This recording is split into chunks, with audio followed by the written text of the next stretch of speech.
Dans l'anesthésie intrapulpaire, le produit anesthésique est déposé dans la pulpe de la dent.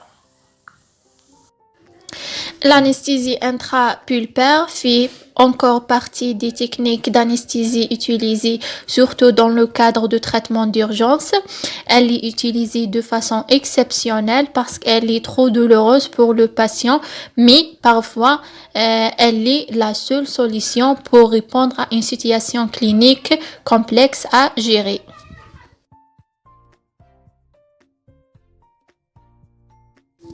Pour être efficace, l'injection de l'anesthésie intrapulpaire doit se faire avant la suppression du plafond pulpaire de façon à conserver une enceinte hermétique qui va permettre l'injection en force.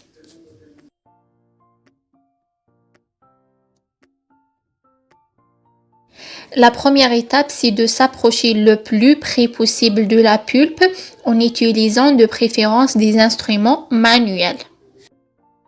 Deuxièmement, comme vous savez, le simple fait d'approcher un instrument de la pulpe enflammée provoque une réaction immédiate du patient. C'est pour cela, il faut placer dans la cavité une boulette de coton imbibée de solution anesthésique et la laisser en place pendant 2 minutes.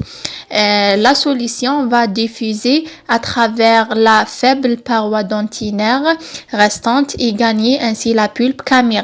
L'effet anesthésiant obtenu n'est pas suffisant pour faire tout le traitement endodontique, mais permet de créer l'effraction pulpaire pour l'injection à venir.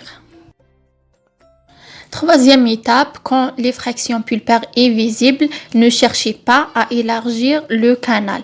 Présente l'aiguille face à cette ouverture et prévenir le patient qu'une douleur importante mais furtive peut survenir.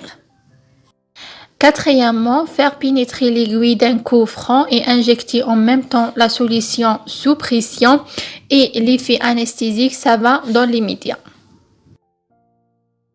Et finalement, terminer la cavité d'accès et injecter de nouveau de la solution dans chaque canal et ça va être non douloureuse.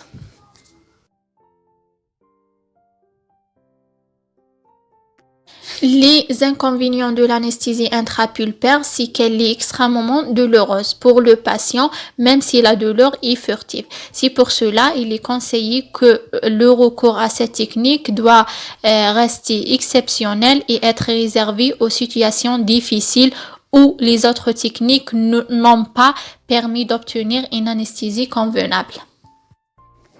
L'anesthésie intrapulpaire présente un effet dans l'immédiat et aussi ça peut être la seule solution dans des situations cliniques complexes à gérer avec d'autres techniques d'anesthésie.